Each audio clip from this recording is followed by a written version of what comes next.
Shalom, bagaimana kabarnya? Doa dan harapan kami semuanya dalam keadaan baik, sukacita, dan diberkati oleh Tuhan. Hari Selasa tanggal 7 Maret 2023, acara peresmian Asrama Gilgal. Mengucap syukur untuk Yayasan Wahana Generasi Bintang yang telah mensupport pembangunan Asrama Gilgal 100%.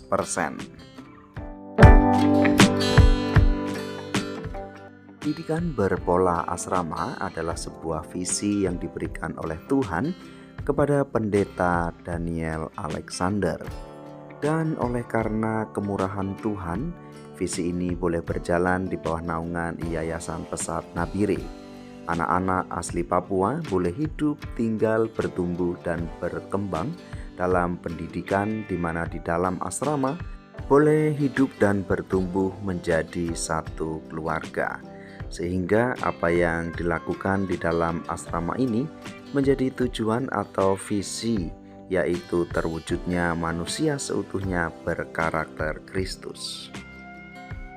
Dan sebagai rasa syukur, peresmian Asrama Gilgal dilaksanakan yang dihadiri langsung oleh Pastor Jeffrey Rahmat selaku Gembala GPCC dan Pembina Yayasan Wahana Generasi Bintang. Shalom, selamat sore Bapak Ibu semuanya. Belum ada suaranya. Shalom, selamat sore.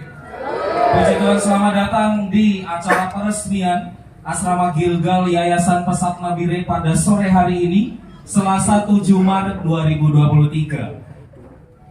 Saya mengucapkan secara khusus selamat datang kepada Pastor Jeffrey Rahmat selaku Gembala JPCC dan juga pembina dari Yayasan Wahana Generasi Bintang bersama istri dan seluruh tim yang mendampingi pada sore hari ini. Mengucapkan selamat datang juga kepada Bapak Pendeta Daniel Alexander bersama Mami Louis selaku pendiri dan pembina Yayasan Pesat Nabire. Saya mengucapkan selamat datang juga kepada Bapak Ibu Kepala Dinas atau yang mewakili di lingkungan pemerintahan Kabupaten Nabire, seluruh gembala-gembala dan pendeta di wilayah Nabire yang berkenan hadir pada sore hari ini. Saya juga menyapa Bapak Ibu seluruhnya keluarga besar Yayasan Pesat Nabire. Sekali lagi selamat sore. Haleluya. Sekali lagi saya ucapkan selamat datang di peresmian Asrama Gilgal Yayasan Pesat Nabire pada sore hari ini. Puji Tuhan, Bapak Ibu semuanya, kita mulai acara kita pada sore hari ini. Sebagai pembuka saya mengundang Bapak Pendeta Yohanes Sambe untuk berdoa pada sore hari ini. Mari kita berdoa.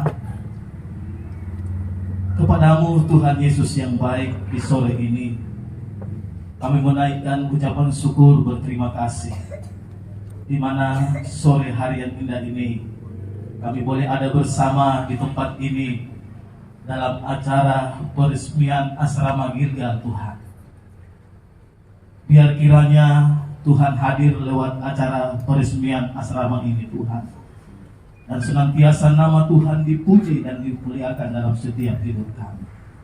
Terima kasih buat kesempatan ini, Tuhan, yang Tuhan sudah tolong kami semua yang bisa hadir dalam acara peresmian Asrama Gilgal ini.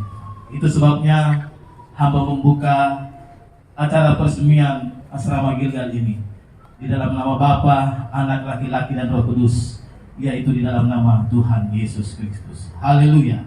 Amin. Acara kita pada sore hari ini, mari sama-sama kita saksikan persembahan tarian tradisional Papua yang akan dipersembahkan oleh anak-anak kita dari SMP Kristen Anak Panah Nabire. Mari beri tepuk tangan yang meriah untuk anak-anak kita. Selamat menyaksikan. Pak,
Dia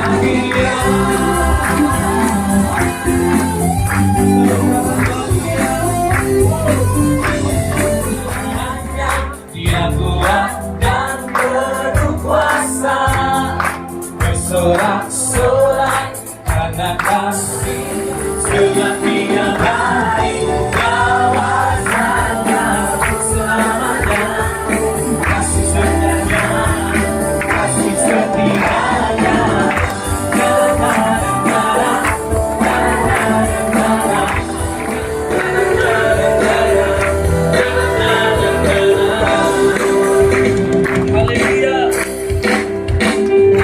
haleluya, ku memuji Tuhan di atas gunung dan di dalam samudra. Tanganku angkat padaku, mensyukuri namanya kami itu. Hatiku melompat jiwa kami bersama kami bertemu Tuhan. Selamat hari minta untuk bisa harapan di dalam segala selamanya kan Tuhanku, selamanya kan Tuhanku, dan terutama yang terutama Tapi saya kaget, kami kaget begitu nyampe. Wow, warga Nabire luar biasa, sudah duduk rapi dan manis semua di sana. Tepuk tangan buat diri sendiri dan sebentar lagi. Yes, maaf saya tidak akan sebut satu persatu, ibu, bapak, saudara-saudara, anak-anak semuanya. Pokoknya orang Nabire hebat.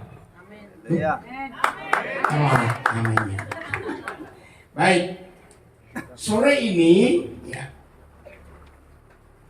Sore ini 7 Maret 2023 akan menjadi sejarah yang tercatat di Provinsi Baru, Papua Tengah. Kenapa?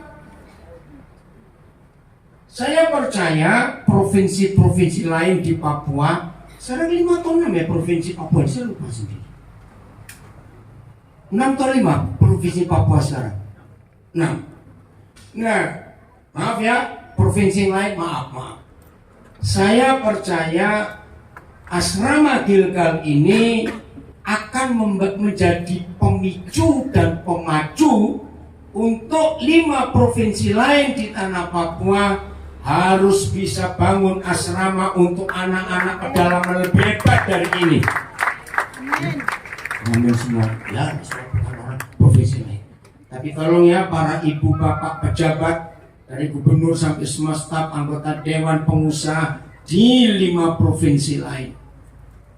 Saudara, Papua tidak akan maju kalau manusianya tidak dibangun lebih dulu. Betul atau salah? Saya ulangi, Papua tidak akan maju kalau manusianya nggak dibangun lebih dulu. Bulan April tahun 90 pertama kali saya menginjakkan kaki saya di Jayapura. Waktu itu saya belum menikah. Begitu tiba di Jayapura, langsung kami dengan rombongan pimpinan pusat nasional langsung menuju ke BESG. Nah, saudara pasti kalau orang Jayapura tahu BESG itu di mana. Dan itu juga pertama kali saya ada di BESG, di atas bukit, lalu melihat laut lepas. Cantik sekali. Karena saya sudah berapa kali ke Hawaii, saya pikir saya ada di Hawaii. Cantik sekali BESG. Nah, di situ berkumpul hampir 900 hamba-hamba Tuhan seluruh Papua. Waktu itu baru 1 provinsi dan 9 kabupaten. Di situ saya baru melihat betapa Tuhan sayang dan mengasihi Papua luar biasa. Selesai acara itu, kami diajak ke Wamena. Menangis saya tiba di Wamena. Waktu itu hanya ada pesawat Merpati yang Twin Otter itu. Sampai saya cubit tangan saya sendiri. Saya pikir saya ini masih di Indonesia atau di negara mana? Maaf ya saudara yang belum pernah ke Wamena akhir tahun 90. Akhirnya pimpinan pusat Pak Bambang Budianto memutuskan Pesat harus buka SMA yang pertama di Papua. Saya sempat tanya, kenapa milih Wamena? Apa-apa mahal. Nah, bagi yang belum tahu Wamena supaya tahu, saya ngikuti di rumah via Zoom, Instagram, Facebook. Sampai hari ini, siapapun yang tinggal di Wamena, kalau mau beli truk, mobil-mobil besar, itu mobilnya harus dibelah, digergaji sasisnya, diangkat dengan helikopter sampai sana baru dilas lagi. Keren nggak? Bisa tanya keren nggak? Sampai hari ini, karena nggak ada jalan darat. Tahun 90 itu saya masih ingat, orang yang punya fotokopi itu masih pakai motor dan bawa genset. Lalu alat fotokopinya datang ke kantor-kantor pemerintah. Saya bilang, ini ada di mana sebetulnya? Tahun 90 masih begitu ternyata. Nah, itu sedih. Minggu lalu ada kerusuhan lagi di sana. Kerusuhan yang terjadi, izinkan saya berkata ini, karena pembangunan manusianya yang belum. Masa hanya gara-gara isu penculikan anak yang gak didengar jelas? Rumah dibakar, ruko dibakar, mobil dibakar, ada yang meninggal. Menangislah sebagai orang yang tinggal di Papua. Sampai kapan kita ini merdeka dari ketertinggalan yang seperti ini? Kami datangkan guru-guru dari Jawa untuk mengajar. Saudara, ternyata kesulitannya nggak cuma karena bahan-bahan makanan yang mahal. Waktu itu kami masih pinjam salah satu SMA, gedung SMA. Jadi kami pakai siang karena yang punya sekolah pakai pagi. Maksudnya Yayasan Pesat mendirikan SMA itu supaya 3 tahun lulus langsung kami kuliahkan anak-anak itu ke jenjang S1. Tetapi kenaikan kelas 2 ke kelas 3 SMA kita itu terpaksa ditutup. Bukan karena gak ada biaya, tetapi guru-guru tidak sanggup untuk mengajar. Begitu susahnya. Kalau ibu bapak saudara-saudara masih ingat kok kita ke pasar, bahkan ke beberapa toko, orang yang nggak pernah ke Papua mungkin agak sulit mengerti ini. Harga-harga harus bulat. Jadi di sini nggak ada bilang 2.150 atau terus 3.050 rupiah, bingung, semuanya bulat. 5.000, 10.000 atau 15.000 atau 20.000 makan saya. Nah, akhirnya sebelum sekolah itu ditutup, saya punya kenalan seorang konsultan ahli pendidikan dari IKIP Negeri Surabaya. Waktu itu masih namanya IKIP. Nah, ini teman baik saya, tapi sudah dipanggil Tuhan 2000, tahun 2000-an yang lalu. Saya bilang, tolong, ini kami ini buka sekolah di Wamena, gurunya stres. Nah, ternyata konsultan ini juga rindu sekali ingin ke Papua. Wah, kesempatan saya ingin lihat. Apalagi Pak Daniel ngajak saya ke pedalaman Wamena. Dia sudah sering dengarkan Wamena. Hanya 2 minggu dia di sana. Setiap hari dia keliling ke kota-kota pinggiran Wamena, ke pasar, cari data. Saya nggak tahu gimana cara dia nulis, cuma saya ikut. Hari ke-6 dia kumpulkan kami dengan coretan-coretan itu. Maaf ya, maaf. Setelah saya hitung dengan ilmu apa saja, dalam arti saya guyon. Saya berkata, berapa banyak ilmumu? Oh, ilmu apa saja? Ya, ini aja oke lah. Dengar ya, dia berkata begini, ini coret-coretan saya. untuk membuat Wamena tahun 93 bisa seperti Jakarta, paling dikit kita perlu matiin tolong. Ya, maaf ini kalau ada telepon agak terganggu dan untuk bisa membuat Wamena tahun 90 jadi seperti Jakarta, kita tuh paling sedikit perlu 500 tahun. Hah? 500 tahun? Saudara bayangkan sampai hari ini dari Jayapura ke Wamena nggak ada jalan darat, semua pakai pesawat. Maaf, waktu itu pemerintahan Soeharto berusaha untuk buat jalan tembus Wamena Jayapura.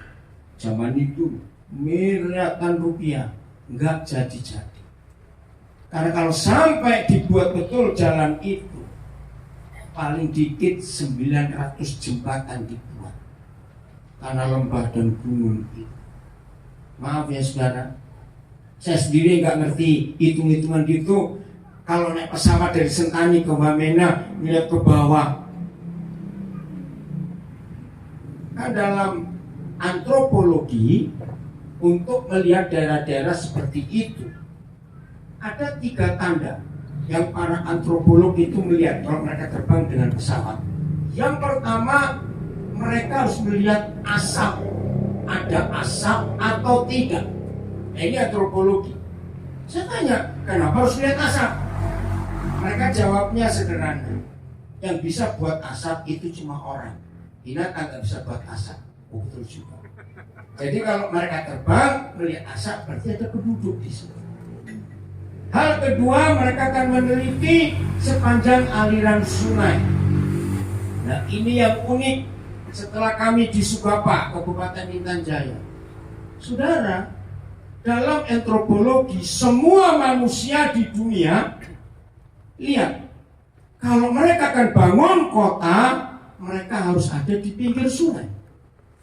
Kenapa harus pinggir sungai? Satu, transportasi dengan kapal-kapal. Maka itu kota-kota besar di dunia selalu di pinggir sungai. Yang kedua, untuk kehidupan. Nah tapi, ini satu hal yang saya kagum kepada orang-orang Papua asli. Ternyata ada filosofi dari nenek moyang kita orang Papua. Sungai itu sumber kehidupan, jangan dikotori. Maka itu kalau kita melihat daerah-daerah pedalaman mana saja, sungai itu justru dijauhi oleh masyarakat karena itu pusat kehidupan. Nah ini filosofi yang luar biasa. Maka itu ketika mereka terbang, maaf ini contohnya ya, nggak pernah lihat ada kehidupan di sepanjang sungai karena masyarakat menjauh. Karena yang ketiga, mereka kan melihat daerah hutan yang dibabat. Nah itu tahun 94 kalau tidak salah. Jadi itu ada konferensi internasional MAF dan pusatnya di Jayapura. Saya hadir di situ karena saya diundang. Nah, dari penjelasan mereka itu saya baru ngerti. Wih, luar biasa. Jadi MAF kalau mau bangun lapangan terbang menjangkau mereka itu melihat 3 ini. Asap, ya, lalu lihat sungai, lalu lihat ada hutan yang dibabat. Nah, 3-tiganya nggak ada. Berarti ratusan kilometer nggak ada manusia. Maaf. Nah, maka itu ketika Pak Soeharto punya rencana bangun proyek besar jalan tembus, maaf, yang untung kontraktornya kan nggak jadi. Baru jalan, lihat nih, saya juga lama di Kalimantan. Bedanya hutan Kalimantan dan Papua. 2 minggu kita nggak lewat satu jalan di Papua. Minggu berikutnya sudah hilang jalan, tumbuhannya cepat. Betul tidak? Karena subur tanah ini. Kok di Kalimantan? Selama di pedalaman Kalimantan Timur, Kalimantan Selatan, Kalimantan Barat, dulu belum ada Kalimantan Utara. Gundul, lama jalan itu tumbuh pohon lagi. Di Papua ini suburnya luar biasa. Jadi saya bilang mubazir buat jalan tembus. Begitu sampai hari ini nggak ada jalan tembus. Saya kembali ke konsultan pendidikan ini. Hal kedua, kita perlu 2 ahli genetika. Ahli genetika mau bayar berapa nanti? Saya tanya kenapa harus ambil genetika? Kita perlu teliti DNA-nya orang Papua ini. Waduh, ribet bener.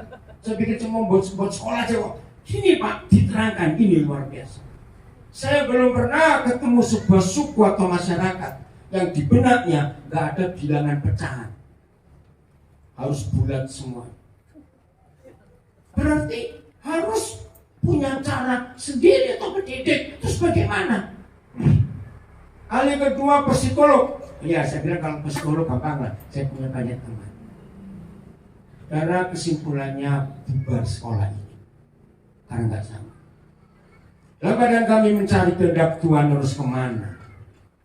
Waktu itu kami suami istri, saya sudah menikah, itu dapat undangan KKR di Freeport tahun 93. Waktu itu kami pesat sudah cerita. Kami sudah ke Sorong, kami ke Fakfak, kami ke Kaimana. Kalau Biak, Jayapura Sentani sudah sering. Ya Serui sudah, Merauke sudah. Cuma Nabire ini belum.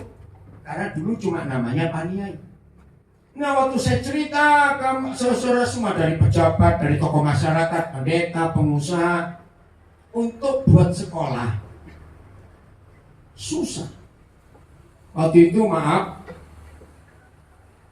apa istilahnya, bantuan Belanda, IGG itu apa zaman itu?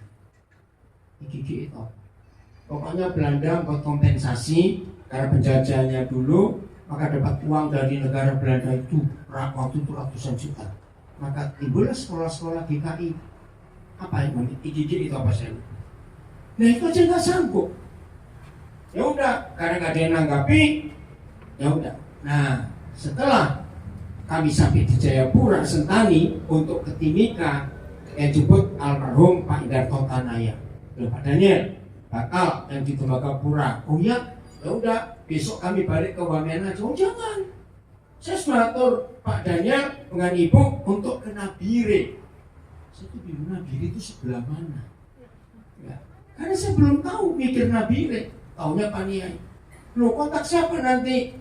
Nah, waktu itu masih ada tim biji sesawi. Ya, Pak Darsono, terima kasih. Almarhum Pak Tamsu. Lalu dikontakkan juga dengan Pak Dik Itanasali, Dandim waktu itu. Lalu PWKI, warganya Pak Dwiri dengan Ibu dan banyak lagi. Oh ya, Nabire sebelah mana? Ya udah kamu cuma ngabisin waktu aja. Yang nggak jadi ke Timika, ya ke Nabire. Nah waktu itu Pak Puji yang dikontak pertama. Pak Puji ada nggak di sini? Ada. Mana Pak Puji? Oh sebelah sana ya. Nah Pak Puji itu timnya biji sawi. Pak Indarto Tanaya itu buka toko buku LCD. Pohon mangganya masih ada di sana. Oh iya sana. Nah kami datang kaget. Suara pertama kali kami di Papua, ya dijemput oleh para pejabat dan masuk ruangan VIP. VIP-nya jangan dipikir itu Nabire tahun 93, VIP-nya kayak apa? Masih ada yang ingat, maafin yang belum lahir pasti. Waduh disambut VIP, saya VIP-nya kayak apa? Maaf ya. Oke. Nah, begitu disambut di ruangan VIP, saudara, Pak Tamsu juru bicara. Kami sudah mendengar apa yang pesan punya visi untuk Papua. Kami siap di Nabire. Hah? Nggak tahu apa-apa. Kami belum pernah ketemu saudara di Nabire. Saudara akhirnya, saya masih ingat itu 18 Agustus 93. Rumah pertama yang kami tinggali rumahnya Pak Darsono di belakang SMP Negeri 1. Itu rumah baru, betul-betul baru. Maksudnya baik. Kami tamu di tempat rumah baru. Tapi pengen rumah baru itu masih bau cat, bau apa. Mungkin istri saya ini luar biasa. Nah waktu itu ibu-ibu PWKI yang terus rajin, pagi nyiapin sarapan, siangnya ada Ibu Anwar, ada Ibu Dwiri, Ibu Nia, istilah Pak Eki, siapa lagi yang lupa saya? Banyak lah. Oh ya, Ibu Bu Narto, waktu Bu Narto masih di sini. Ibu Andri suka. Oh banyak lah pokoknya. Disambut senang sekali. Terus kebaktian kami di aulanya Hotel Anggrek. Nah di situ pemaparan visi terjadi. Akhirnya ada sepakat, mereka siap. Ayo kita bangun ini di Nabire. Tes yang di Zoom, suaranya hilang. Yang di Zoom bisa dengar? Oh bisa ya. Nah, saudara, TK pertama dibangun di rumahnya Pak Dwiri di Karangtumaritis dan masih jadi TK sampai hari ini. TK apa namanya? Anugerah. Terima kasih. Nah itu cikal bakalnya anak-anak itu di situ. Nah, salah satu lulusan TK itu, anak TK itu sekarang si Okto ya, Pak Budi berada di situ. Oh bukannya? Joko ada nggak? Siapa? Sepi. Oh ya jadi dosen ya Sepi ya. Septianus ya. Oh SMK, Sepi Dede ya. Nah itu salah satu dari generasi TK pertama. Saudara, nah sejak itu berdiri TK pertama di Papua yang berpola asrama. Saya masih ingat, maaf ini ya saudara Papua jangan tersinggung. Saya masih ingat waktu saya sosialisasi ke banyak kota, ke banyak tempat. Ayo kita buka sekolah TK berpola asrama. Maaf ya ibu bapak, maaf. Jadi jangan marah kamu ya. Saya itu ditakut-takuti, Pak Pendeta berani mengasramakan anak-anak ini. Lu kenapa nggak berani? Maaf ya. Bapak lihat, karena mereka kita senggol, kita didenda. Nah kalau anak mereka ada apa-apa didenda, kok malah nakut-nakutin? Serius. Berita itu yang masuk. Tapi nggak ada pilihan lain. Untuk membangun Papua harus bangun orangnya dulu. Mari kita lihat ayat yang pertama. Sini nggak kotor, cuma cerita. Yang kotor Pak Jeffrey nanti. Maaf ya. Ayo kita lihat ayat ini yang jadi pegangan buat kami Yayasan Pesat. Ya, Mazmur 104 ayat 30. Tadi Bapak tahu mana? Oh ini, ini tunggu ya. Oh ini dia. Mazmur 104 ayat 30. Ya. Ayo kita baca ayat ini. Ada dua terjemahan yang saya mau baca. Apabila engkau Yahweh mengirim rohmu, mereka tercipta. Dan engkau membaharui muka bumi. Siapa mereka itu? Manusia. Terjemahan FIH. Kemudian engkau Yahweh mengirimkan rohmu, maka lahirlah hidup yang baru untuk membarui semua hidup, ya semua yang hidup di bumi. Ini firman luar biasa. Saya tuh nggak pernah ngerti ayat ini sampai pada suatu hari. Ada kisah seorang pendeta ini di Amerika. Dia lagi mempersiapkan khotbah untuk hari Minggu di jemaat. Maka sejak Jumat dia sudah belajar nyiapkan khotbah. Tapi pendeta ini diganggu oleh anak perempuannya yang masih kecil, kira-kira umur 5 tahunan. Nah anak ini memang dimanja karena anak bungsu, ngajak main papanya. Nah papanya sibuk nyiapin khotbah, ya. Papa sibuk. Anak ini nggak kurang akal. Dia naik ke meja belajar papanya, dia duduki Alkitab papanya, dan wajahnya dia ada guna wajah papanya. Main nggak? Wah, mau marah, nggak jadi marah. Terus papanya dapat hikmat. Di sebelah kanan tangan dia itu ada majalah lagi terbuka. Nah, majalah itu pas satu halaman penuh gambar bola dunia. Dia dapat ide. Nah, aku mau kasih kerjaan dia. Dia robek halaman itu, terus dia gunting semau bapaknya. Oke, sekarang permainannya begini. Tolong kamu susun lagi gambar dunia yang papa gunting-gunting ini. Kan kamu juga di TK main gunting-gunting, bukan? Anak ini senang dikasih kerjaan. Dalam hati papanya sampai besok gak akan selesai. Saudara, bapaknya belajar. Nggak sampai 5 menit anak ini balik. Ah, sudah jadi. Dia teriak ke istrinya, "Ma, kamu bantu anak ini ya?" "Bantu apa?" Istrinya nggak tahu. Ketika anak ini tahu, papanya panggil mamanya sambil meledek, papa nggak tahu. Saya nggak susun bola dunianya, Pak. Lalu, saudara ini, ayat ini luar biasa. Papa nggak lihat di halaman belakang bola dunia ini ada gambar orang berdiri. Jadi saya susun orangnya. Saudara, selesai ibadah hari Minggu, seluruh jemaat memberi apresiasi. Belum pernah Pak Pendeta khotbah sebagus ini. Jadi untuk memperbarui bumi yang rusak, jangan digelotor dengan uang triliunan rupiah untuk bangun jalan, bangun gedung, bangun segalanya. Kalau orangnya nggak dibangun, nggak ada gunanya. Dan ini visi pesat kami datang ke Papua untuk bangun orangnya. Tadi waktu kami tiba terlambat, melihat warga Nabire begitu antusias. Jadi begini ya warga Nabire, bangunan semegah ini dibangun bukan untuk yayasan pesat. Berkali-kali saya bilang pada semua orang, yayasan pesat itu buatan orang, dan apapun buatan orang bisa bubar.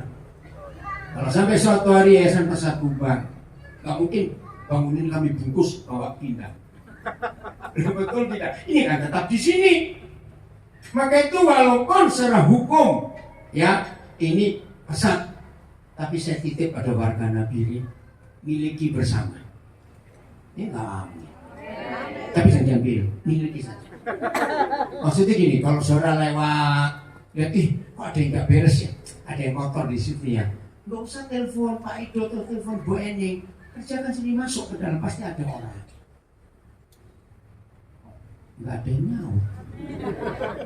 Nanti nggak masuk saya itu. Yaitu memiliki. Misalnya malam-malam saudara lewat, kok ada lampu nggak nyala, cobalah masuk. Kalau saudara lihat mobil lampu nggak punya waktu, minta kami. Kalau punya mau belikan sendiri pasang tol ya. Nggak percaya dia ngomong begini. Betul? Kan ini milik orang Nabire, milik anak-anak Papua. Kita anak-anak berapa hari yang lalu kan Papa bilang kepada kalian, kalau kalian sudah pindah ke sini, awas jangan dikotor. Pertama kali kami punya asrama di Nabire itu di Kalibobo. Itu miliknya Pak Haji siapa? Pak Haji siapa?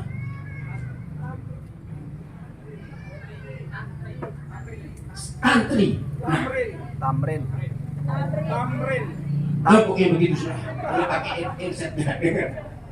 Nah, waktu kami mau kontrak, pesannya itu 3 Pak Haji ini. Karena tahu untuk anak-anak TK nomor 1, kami nggak mau dindingnya dicoret-coret. Nah, lu ini asrama anak-anak nggak coret-coret bagaimana? Itu permintaan Pak Haji. Tapi puji Tuhan Pak Hajinya baik. Setelah sekian waktu kami pakai, dia lihat, ya udahlah, masa nggak usah kontrak, beli aja. Puji Tuhan itu asrama sekarang jadi asrama guru, asrama AKP yang ada di Kalibobo. Saudara, ada Pak Jeffrey bersama istri Ibu Angel, ada Pak Joni Erjawan bersama istri Ibu Grace. Kalau Pak Joni sudah 6 kali, 5 kali kesini, 6 kali ya. Nah, kita harus bersyukur. Maaf ya Jeff, kau yang ceritakan. Seperti saudara tahu, saya kan punya kenalan banyak gereja. Maaf ya, gereja-gereja yang sering undang saya, kalau saya ngomong ini jangan tersinggung. Kalau tersinggung berarti saudara siap-siap mau bantu juga, itu maksud saya. Loh, maksudnya gini loh saudara, saya itu banyak kenal pendeta. Kayak kan, kemarin sore, hari Minggu siang, ya saya ditelepon seseorang. Nah, seseorang ini adalah keluarga pertama yang ngundang saya pertama kali pelayanan ke Jakarta. Jadi saya ini pertama kali pelayanan ke Jakarta itu 29 September tahun 83. Itu pertama kali saya pelayanan ke Jakarta. Nah, bayangkan dari tahun 83 sampai sekarang kan saya banyak kenalan gereja-gereja besar. Tapi aneh sudah. Gereja Jakarta Praise Community Church itu kalau dibilang termasuk gereja yang muda di Jakarta. Anniversary keberapa tahun yang lalu? Ke-23. Bayangkan, baru 23 tahun. Nah yang lainnya karena saya sudah berapa puluh tahun. Nah biar nanti Pak Jeffrey akan cerita apa yang menggerakkan hati. sampai bisa bangun asrama. Saya nggak akan lupa sore-sore 6 Oktober 2021. Saya nggak tahu siapa yang WA kode, Pak Joni atau siapa. Saudara, 6 Oktober 2021. Kemudian kami GPCC sepakat akan bangun asrama di Nabire, dan mereka menyediakan dana hampir 5 miliar. Itu yang sampai hari ini saya pribadi belum pernah tanya kepada saudara. Apa alasannya? Langsung saya beritahu semua yang di sini. Nah, sejak itu panitia dibentuk dan berdiri hari ini resmi. Maaf, banyak gereja yang saya kenal. Maaf ya, jangan tersinggung ya. Itu tadi kata-kata tersinggung. Ya, bantu-bantu. Serius. Guru-guru masih ada. Berkali-kali yayasan gak ada uang untuk menggaji mereka. Nah, saudara yang belum pernah tahu, tanya perjuangan mereka. Itu Ibu Mary almarhumah berapa kali itu mau lepas dari bendahara. Karena kalau saya nggak bisa dapat uang, si Mary dikutuk guru-guru ini bagaimana mau makan apa kami. Tapi guru-guru luar biasa ya, jual kue, buat masakan, ada yang ngojek, itu dulu saran dasar. Ayo bapak-bapak dulu yang pernah ngojek siapa yuk? Belum, angkat tangan dong. Ini tahu saya. Siapa itu? Pak Yojo itu, sana itu pernah ngojek. Iya, siapa lagi? Ya kami kan sama. Pak Peres juga pernah. Ya karena nggak ada uang. Klimaksnya saudara, ini cuma cerita 9 bulan, 1 tahun. Nah, tidak ada persembahan, bukan gaji. Karena kalau gaji harus UMR pantinya. Setahun nggak ada persembahan. Waktu itu saya sampai takut kena birit, takut dikeroyok juga. Dapat uang dari mana? Nah, saya pikir bubar di sekolah. Kalau bubar mau diapa? Tapi mereka setia. Sampai suatu hari kembali Jakarta Press Community Church melihat ini. Berapa tahun ya kalian bantu kami 50% gaji guru? Pak Joni. Dari tahun berapa itu? 2013. 2013 Pak. 2013. Enggak ada gereja lain. Jadi yang belum tahu, 50% dari gaji saudara dari gereja. Maka itu luar biasa. Dan saya tahu, kami tahu perjalanan Pak Jeffrey secara khusus dengan istri itu enggak mudah untuk ke Papua ini. Ya, karena apa? Tunggu ribetnya. Apalagi ke Nabire, saya nggak tahu sampai kapan Nabire itu berubah ya. Mau naik pesawat aja susahnya luar biasa. Kayak kan kami baru dari Taipei, tiket kami bayar pulang pergi itu kira-kira 8 juta. Ini sekali jalan dari Nabire, dari Jakarta kan Nabire kalian berapa juta? Ya, untuk ekonomi itu 6 juta lebih loh saudara. Itu harus berjam-jam lagi ya apa-apa. Kamu saya terlanjur jatuh cinta dengan dia, walaupun ribut jalannya. Nah, jadi ayo mulai hari ini semua kita bersama-sama membangun Papua. Orangnya, bukan fasilitasnya. Bagaimana kalian harus berterima kasih ada saudara kalian di Jakarta yang belum tahu kalian tapi punya hati untuk memberkati. Lagi sekali saudara ibu bapak warga Nabire luar biasa sumbang si saudara ya, yang ngasih beras, ngasih apa saja, maaf saya nggak sebut satu persatu. Terima kasih dari pemerintah juga, dari beberapa lembaga sering memberi apa-apa untuk asrama buat anak-anak kami. Terima kasih. Jadi jangan ada yang kelewatan kalau saya sebut, karena saya pun nggak bisa nyebut satu persatu. Tuhan memberkati kita semuanya. Lanjutkan perjuangan yang besar. Asrama bukan milik kami, tapi milik warga Nabire, milik Papua secara umum. Jadi yang provinsi lain, ayo berlomba-lomba untuk membangunnya. Siap? Tiada kasih yang lebih hanya untuk menjadi penyembah. Syukur pada sore hari menjelang pagi ini kehadiratmu yang boleh kami rasakan untuk pekerjaan tangan Tuhan yang hebat yang boleh kami lihat. Hamba mau berdoa supaya Kau meneruskan apa yang sudah Kau mulai Tuhan, karena Kau setia dan karena Kau luar biasa. Berdoa supaya apa yang sebentar hamba mau bagikan jadi benih yang hidup dalam setiap hati dan pikiran semua orang yang mendengarkan, baik yang hadir di tempat ini maupun yang mendengarkan secara online. Sekali lagi, Roh Kudus hadir untuk menerjemahkan dalam bahasa kami masing-masing sehingga kami bisa mengerti kebenaran firman Tuhan ini dengan bahasa kami sendiri. Terima kasih Tuhan, kami mengucap syukur dalam nama Tuhan Yesus. Amin. Shalom, selamat sore menjelang malam. Silahkan duduk Bapak Ibu saudara sekalian. Perkenalkan, nama saya Jeffrey Rahmat, datang dari Jakarta. Sekali lagi saya datang bersama istri saya, Ibu Angela. Saya panggilnya Angel. Dalam bahasa Inggris itu artinya dalam bahasa Indonesia malaikat. Jadi saya setiap hari tidur bersama dengan malaikat. Terus bersama dengan Bapak Joni Herjawan dan Ibu Grace Herjawan yang merupakan ketua daripada yayasan kami, Yayasan Wahana Generasi Bintang.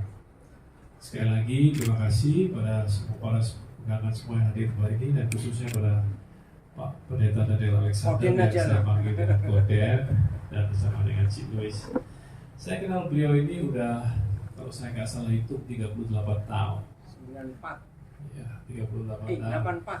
84 ya. 39 berarti ya.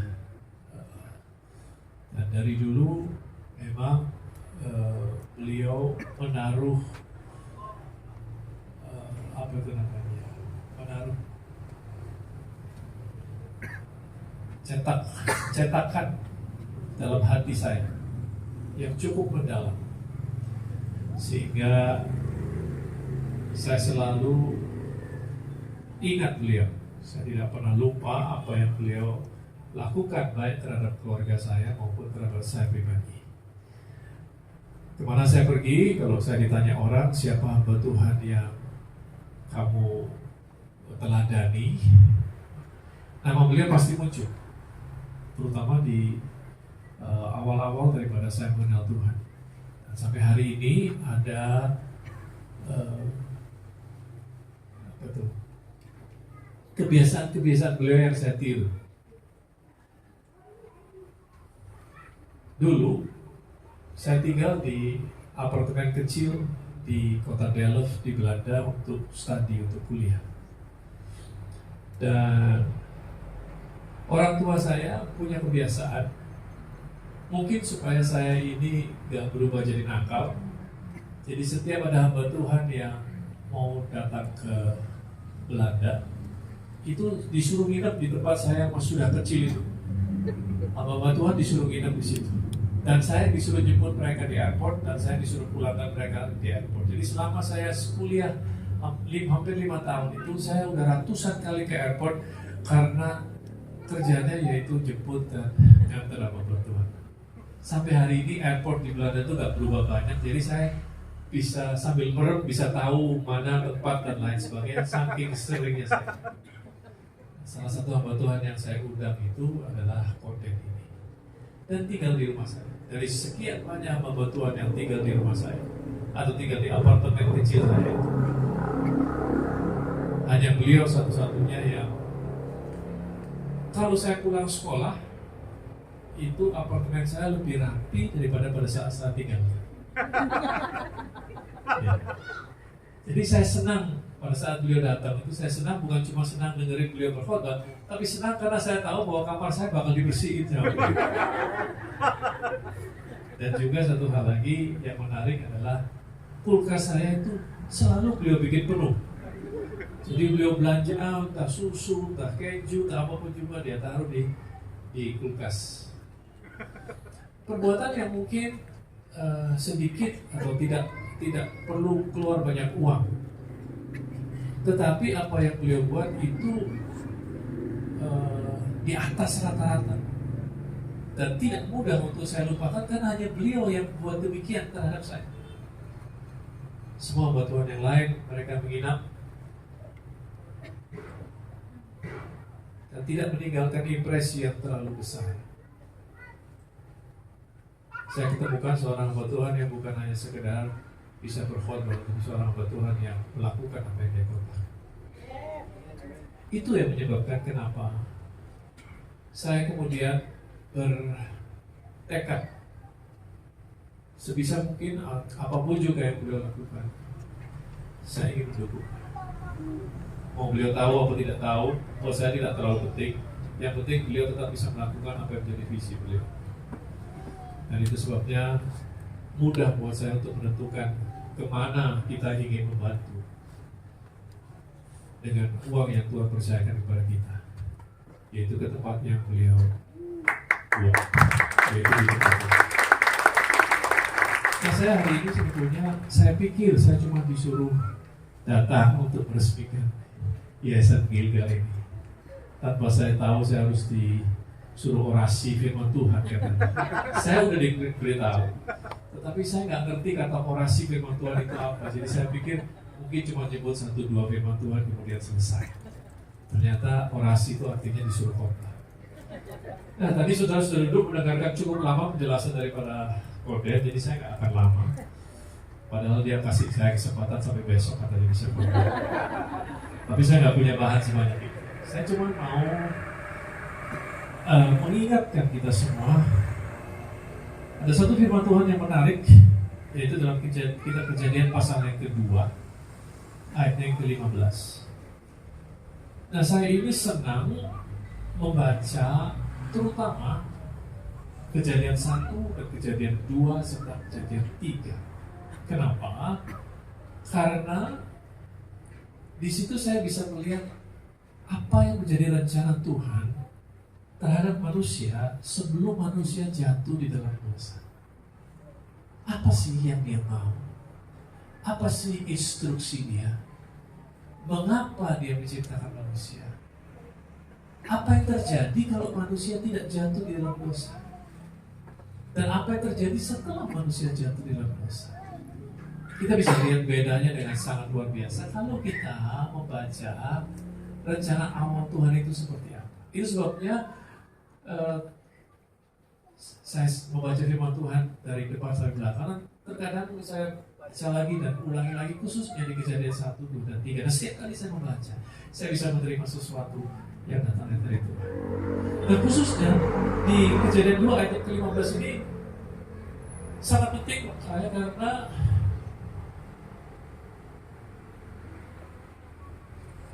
begitu Tuhan menciptakan Taman Eden, taman yang dia sendiri buat. Dan notabene Taman Eden itu bukan taman yang dibuat oleh manusia, taman yang Tuhan sendiri buat. Beda dengan taman yang dibuat sama Pak Mamat atau Pak Budi atau tukang kebun. Ya, ini Tuhan sendiri yang buat. Dan Alkitab kasih kita informasi Taman Eden itu seperti apa bagusnya. Dikatakan ada tumbuh-tumbuhan yang enak untuk dilihat oleh mata dan baik untuk dimakan ada di situ. Dan kemudian Taman Eden itu terbelah, ada satu sungai yang terbelah menjadi 4. Dan kemudian diketemukan emas di sana. Siapa orang di dunia ini yang bangun taman, naruh emas di situ? Dan dikatakan emas di situ, kalau dalam bahasa Inggrisnya dikatakan exceptionally pure, emas murni yang dia taruh di situ. Mungkin di Papua karena banyak emas juga di situ. Dan kemudian dikatakan ada batu krisopras di situ di mana-mana. Kemudian ada, saya lupa dalam bahasa Indonesia, dikatakan aromatic resin segitu, bahan untuk buat minyak-minyak wangi itu ada di situ. Sudah bisa bayangkan, Taman Eden itu bukan cuma besar, penuh dengan pohon-pohon yang sangat luar biasa indah dan bisa dimakan, tetapi juga dialiri sungai. Kemudian ada emas di situ, batu krisopras di situ, dan the smell, aromanya juga sangat luar biasa hebatnya. Nah, Tuhan kemudian menciptakan Adam, manusia yang pertama diciptakan. Kemudian dia taruh Adam itu di Taman Eden.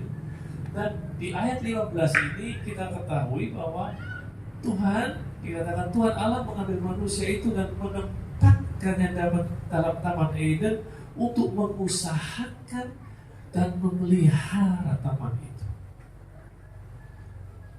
Ini salah satu tahap pertama yang Tuhan berikan kepada manusia.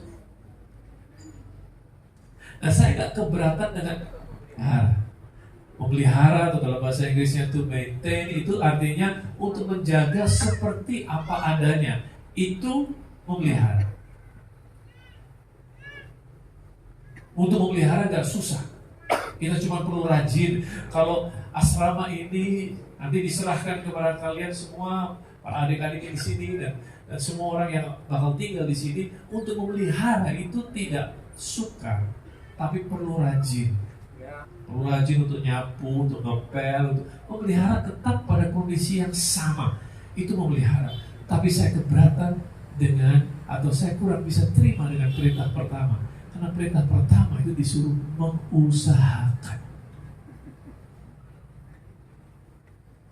Dalam bahasa Inggrisnya dikatakan to tend it atau to cultivate it. Yang artinya bukan cuma mengusahakan, yang artinya adalah untuk mengembangkan atau untuk buat itu lebih baik lagi.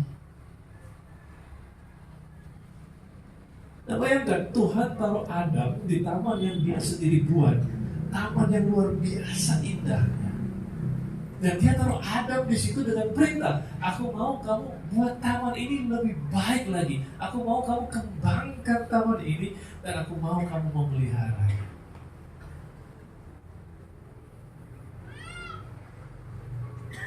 Kenapa saya keberatan? Karena taman ini bukan taman buatan manusia, taman yang dibuat oleh Tuhan sendiri. Tuhan dengan segala kemegahannya, Tuhan dengan segala keindahannya, Tuhan dengan segala kesempurnaannya, dikatakan membuat suatu taman yang begitu indah di bumi ini, dan dia taruh Adam di situ dan dia kasih perintah, aku mau kamu buat ini lebih baik lagi.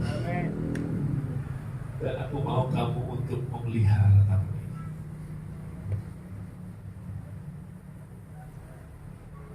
Saya waktu baca ini saya pikir gak salah Tuhan kasih perintah. Kalau cuma disuruh memelihara saja, saya gak punya masalah. Tetapi ada kata yang pertama, yaitu mengusahakan buat lebih baik lagi.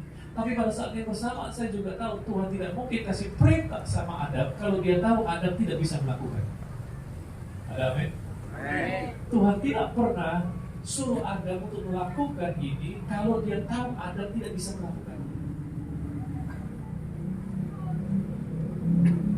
Pada saat Adam, Tuhan bilang, aku mau kamu mengusahakan dan memelihara taman ini, Tuhan tahu persis bahwa Adam sanggup. Kenapa dia sanggup? Karena Tuhan sebelumnya sudah menghembuskan nafasnya sendiri kepada Adam. Semua yang Adam perlukan untuk melakukan tugasnya, Tuhan sudah berikan kepada dia. Disinilah saya bisa ketemu dengan prinsip pertama yang diperkenalkan Alkitab buat kita semua. Prinsip ini berbunyi demikian: kalau kita mau mempertahankan sesuatu, kita harus mengembangkannya. If you want to keep something, you have to work. Kalau kita mau mempertahankan pernikahan kita, kita harus mengusahakannya lebih baik lagi. Karena dengan mengusahakannya, kita otomatis bisa mempertahankan. Kalau kita mau mempertahankan asrama ini, kita harus mengembangkannya sedemikian rupa. Karena dengan mengembangkan, mengusahakan ini jadi lebih baik lagi, maka kita bisa mempertahankannya. Itulah prinsip yang pertama yang Tuhan berikan kepada kita semua. Dan ini juga merupakan satu perintah yang sangat penting. Sebab di dalam dunia ini kita gak memiliki apa-apa, kita hanya mengelola segala sesuatu. Alkitab berkata pada saat kita lahir kita gak bawa apa-apa, pada saat kita pulang kita juga gak bisa bawa apa-apa. Berarti selama di dunia ini tugas kita cuma satu, yaitu mengelola apa yang Tuhan taruh di tangan kita. Bagaimana mengelola dengan benar? Yaitu mengusahakan dan memelihara. Dengan bagaimana? Dengan mengusahakan dan memelihara. Saya bangga dengan apa yang dibuat meskipun saya baru lihat dari luar, belum sempat masuk. Tapi saya mau titip ini pada siapapun juga yang nanti tinggal di sini. Jangan cuma sekedar di-maintain, jangan cuma sekedar dipelihara. Tolong ini diusahakan supaya lebih baik lagi. Karena dengan demikian bisa mempertahankan, dan dengan demikian kita mengelola apa yang Tuhan berikan kepada kita dengan baik. Dan kalau kita bisa mengelola dengan baik, dengar saya baik-baik, kalau kita bisa mengelola dengan baik apa yang Tuhan percayakan di tangan kita, Tuhan nanti akan kasih yang lain lagi. Pasti, itu pasti.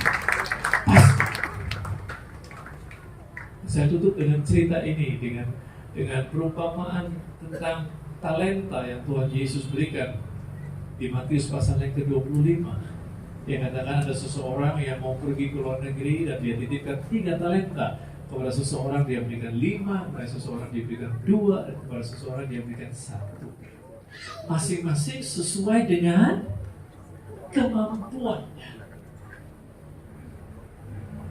Kita suka ayat ini nih, 1 Korintus 13 kalau saya nggak salah. Tuhan tidak akan Tuhan itu setia, tidak akan membiarkan kita dicobai melampaui kekuatan kita. Kita semua suka ayat itu. Tetapi kita juga harus tahu prinsip yang sama juga berlaku terhadap berkat. Tuhan tidak akan memberkati kita melebihi kemampuan kita. Jadi jangan mau minta lebih kalau kita tidak bisa mengelola yang lebih. Nah, kepada yang punya 5, kepada yang diberi 5 talenta, perhatikan Alkitab itu detail sekali. Dia bilang kepada yang terima 5, dia pergi dan mengusahakan uang itu. Karena dia mengusahakan, dia beroleh 5 lagi. Berarti pada saat dia mengusahakan, dia kemampuannya bertambah. Dan pada saat kemampuannya bertambah, dia bukan cuma terima lebih, tapi dia bisa mempertahankan 5 yang pertama yang dikasih ke dia. Dan orang yang dikasih 2 talenta dikatakan juga berbuat yang sama, mengusahakan uang tersebut dan beroleh laba 2 talenta. Berarti pada saat dia mengusahakan, kemampuannya berkembang sehingga dia bisa dikasih lebih. Nah, terhadap yang punya 1, dari dulu saya nggak mengerti ini sebelum kemudian Tuhan bukakan rahasia di Kejadian pasal yang kedua tadi. Apa salahnya yang punya 1 ini? Orang dia gak kehilangan kok. Iya kan? Dia kan gak kehilangan uangnya. Ternyata setia menurut standarnya Tuhan itu berbeda dengan setia menurut manusia. Kepada yang diberikan 5, dia menjalankan uangnya, dia beroleh laba 5 talenta. Dan dia kemudian mempertanggungjawabkannya kepada tuannya. Nih, kamu kasih aku 5, sekarang aku berikan kembali kepadamu 10. Tuannya bilang gini, apa? Baik sekali aku hambaku yang setia. Kepada yang terima 2 juga demikian. Aku menjalankan uang itu, beroleh laba 2 lagi, dan ini uangmu itu. Dia bilang, baiklah aku hambaku yang setia. Berarti setia itu kalau kita bukan sekedar mempertahankan apa yang diberikan, tetapi mengembangkan apa yang diberikan kepada kita. Itu setia menurut Tuhan. Sedangkan yang dikasih 1, dia simpan. Dia nggak kehilangan. Jadi waktu tuannya balik, dia bilang, nih, kamu kasih 1, ini, aku nggak kehilangan. Tapi tuannya bilang dia malas. Bisa ngerti? Berarti menjadi pengelola yang benar itu bukan cuma sekedar mempertahankan apa yang ada di tangan kita, tetapi menjadi pengelola yang benar itu atau menjadi pengelola yang setia itu adalah mengembangkan apa saja yang Tuhan berikan di tangan kita, termasuk asrama ini. Nah, kalau ini kita usahakan, kita bikin ini, kita kembangkan jadi lebih baik lagi, maka percayalah, ini bukan satu-satunya asrama yang baik yang bisa didirikan di dunia ini.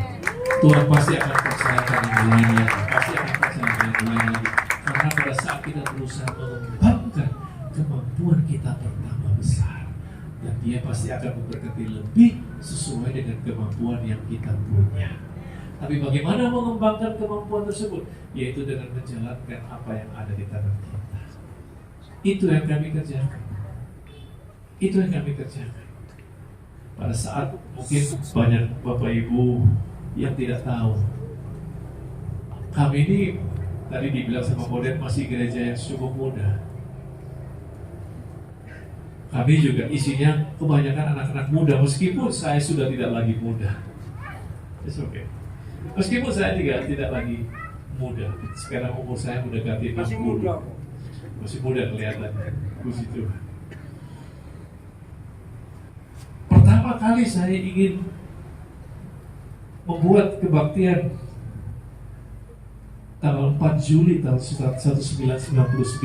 Itu kebaktian perdana kami di JPCC. Beberapa minggu sebelumnya pada saat kami sedang berdoa, Tuhan bilang ini, sekarang gampang ngomongnya nih Koden. Ngomongnya bahwa Tuhan bicara atau Roh Kudus bicara sama saya. Sekarang gampang ngomongnya. Tapi pada saat itu saya pikir setan yang ngomong. Karena suara yang saya dengar pada saat itu adalah saya tidak mau atau jangan ambil kolektor di setiap kebaktian kami. Jadi JPCC itu dari sejak berdirinya tahun 99 tanggal 4 Juli 23 tahun yang lalu sampai hari ini tidak pernah satu kali pun dalam kebaktiannya membagikan atau menyebarkan kolektor sampai sekarang enggak.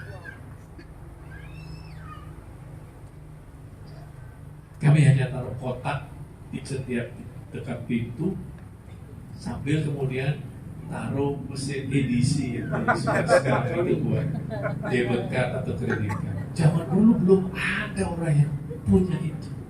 Saya diketawakan sama bank pada saat saya minta itu. Sekarang enak ngomongnya, itu Tuhan yang bicara. Tapi dulu setengah mati saudara. Setiap minggu kita hanya bisa hidup setiap minggu. Tetapi Tuhan ajarkan bagaimana caranya menjadi pengelola yang baik. Itu sebabnya, karena kemampuan kami lebih, Tuhan kemudian kasih lebih. Itu sebabnya kami bisa membantu teman-teman yang ada di sini. Dan tanpa saya tahu, tahun 2020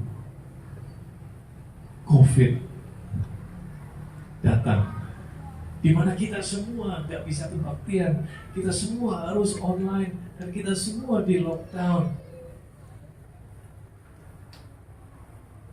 Dan pada saat gereja-gereja yang lain bingung bagaimana caranya jemaat mereka bisa kasih persembahan, jemaat kami sudah terbiasa untuk memberikan secara online. Udah 20 tahun lebih memberikan secara online. Jadi kami nggak punya masalah sama sekali.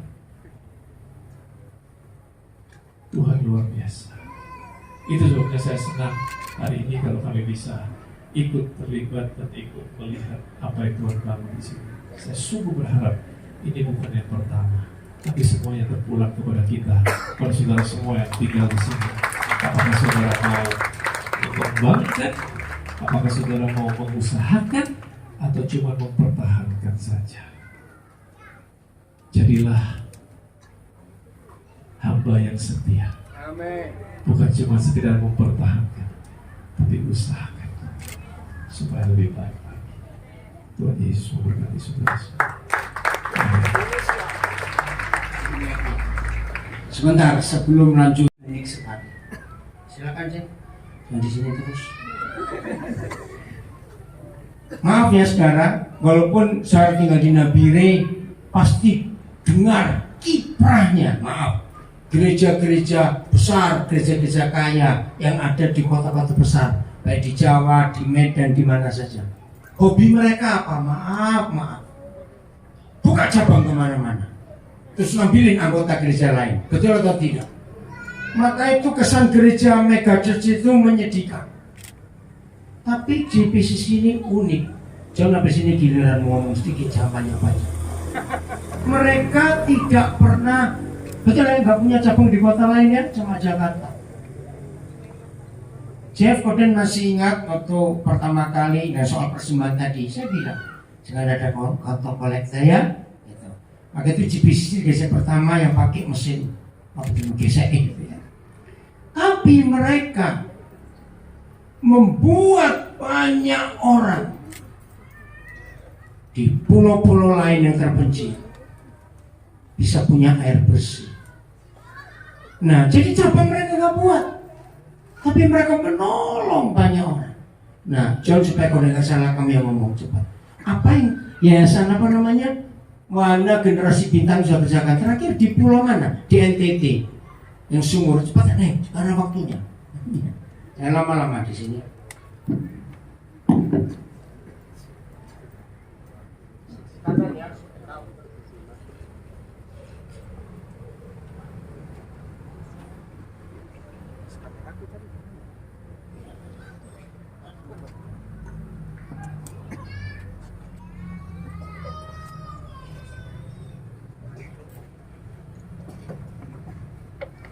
Shalom. Apa yang Tuhan taruh di hati saya sebagai bagian dari Jakarta Praise Community Church untuk membawa kasih keluar dari 4 tembok gereja. Amin. Ke tempat-tempat di mana orang ingin berubah, tetapi memiliki kesulitan mendapatkan resource untuk berubah. Jadi kami ada bukan untuk menolong orang susah, kami ada untuk menolong orang yang ingin berubah, tetapi memiliki kesulitan untuk mendapatkan resource untuk perubahan mereka. Nah, di dalam perjalanan kami mendapati bahwa 3 komponen utama yang membuat orang sulit untuk berubah. Yang pertama adalah air. Karena tanpa adanya air, orang menghabiskan sekitar 2-3 jam per hari hanya untuk cari air. Dan biasanya mencari air di Indonesia bagian timur adalah pekerjaan ibu dan anak.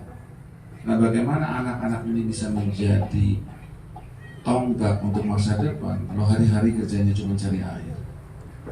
Yang kedua adalah terang, penerangan. Kami nggak kasih listrik, tapi kami kasih penerangan di dalam rumah. Karena kalau di dalam rumah itu gelap, anak-anak akan selalu main di luar.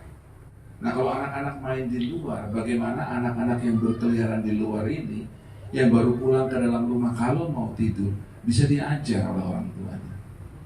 Ilmu mungkin bisa belajar di sekolah, tetapi nilai kehidupan dia harus dapat dari bapak ibunya di rumah. Dan yang ketiga, sebetulnya saya dapatkan waktu saya bermalam beberapa hari di Pogapa. Waktu itu saya diajak sama orang-orang di sana untuk istilah mereka, mari Bapak, asap badan pagi-pagi. Karena dingin toh. Nah, waktu saya masuk ke dalam zona itu, saya nggak bisa berdiri. Saya harus jongkok karena perih sekali mata saya. Terus saya bilang sama istri saya, sekarang saya ngerti kenapa mereka semua ingusan dan batuk pilek menahun. Lah kompornya kayak begini. Nanti pilar ketiga yang kami lakukan adalah kami perbaiki kompor mereka. Jadi mereka masak dengan kompor sederhana. Ya sebetulnya kompor ini sudah ada 400-500 tahun, namanya rocket stove. Karena jadi mereka masak tidak hanya dengan 3 batu dan kayu, tetapi dibuatkan kompor sederhana dengan kayu bakar masih. Sehingga kayu bakar yang mereka pakai untuk 1 hari cukup untuk 4-5 hari. Jadi dengan begitu, waktu untuk mencari kayu lebih sedikit, asap lebih sedikit, anak-anak di rumah lebih sehat. Itu 3 hal utama yang kami lakukan untuk menjangkau mereka. Nah, saat kami lakukan ini secara sekuler. Jadi kami tidak melakukan ini hanya ke daerah Kristen saja. Kami lakukan ini ke daerah di mana ada orang-orang yang mau berubah. Nah, pada saat saya lakukan ini, istri saya bilang, kamu enggak nggak? Itu caranya Tuhan ketemu sama orang-orang di Israel jam air, api, dan terang. Oh iya, betul juga ya. Nah, itu yang kami lakukan secara sekuler. Hal lain yang dilakukan oleh Yayasan Wahana Generasi Bintang adalah Yayasan Wahana Generasi Bintang adalah sebuah vehicle yayasan yang kami gunakan untuk menjangkau spesifikly pergerakan yang bernafaskan kekristenan. Kami membantu pembangunan lebih dari 500 gereja sampai hari ini, yang rata-rata tidak satu denominasi dengan kami. Jadi itu yang kami lakukan melalui Yayasan Wahana Generasi Bintang. Awal mulanya kami datang ke sini dengan bendera Yayasan JPCC. Kalau beberapa teman-teman masih ingat, ya jadi bantuan honor guru yang awal mulanya kami berikan datangnya dari Yayasan JPCC. Cuma karena ini adalah sekolah Kristen, kami mulai pisahkan, jadi kami pakai bendera Yayasan Wahana Generasi Bintang. Saya mengetuai yayasannya dan Pastor Jeffrey Rahmat sebagai pembinanya, dan ada Pastor Yosef sebagai pengawas. Jadi itu sedikit dari apa yang kami lakukan. Beberapa daerah. Kami kalau pembangunan manusianya, kami tidak punya proyek di Pulau Jawa.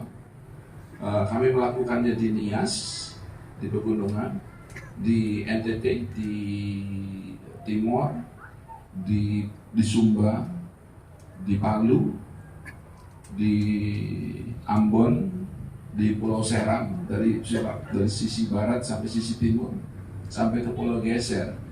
Pulau Geser itu anyway pulau yang dipakai oleh TNI untuk logistik waktu mereka pembebasan Irian. Jadi Geser itu logistik untuk pergi ke di sini dikasih nama Geser, di seberang di Papua dikasih nama Sorong. Jadi kami pergi ke sana, ke Pulau Geser. Ya namanya Geser, pergi ke Sorong. Jadi di sana, lalu di MBD, di Maluku Barat Daya, di Kepulauan Tanimbar, di Somlaki, lalu di Tuau. Dan di Papua ini kami, ya selain di Nabire ini kami melakukan juga lewat Timika dan lewat Jayapura. Itu yang kami lakukan. Jadi melihat apa yang terjadi sekarang, it's a great honor, ya, merupakan sebuah kehormatan kami bisa diajak oleh Tuhan untuk ikut ambil bagian dalam perkara sebesar ini, dan the best is still yet to come. Yang terbaik masih ada di depan kita. Terima kasih.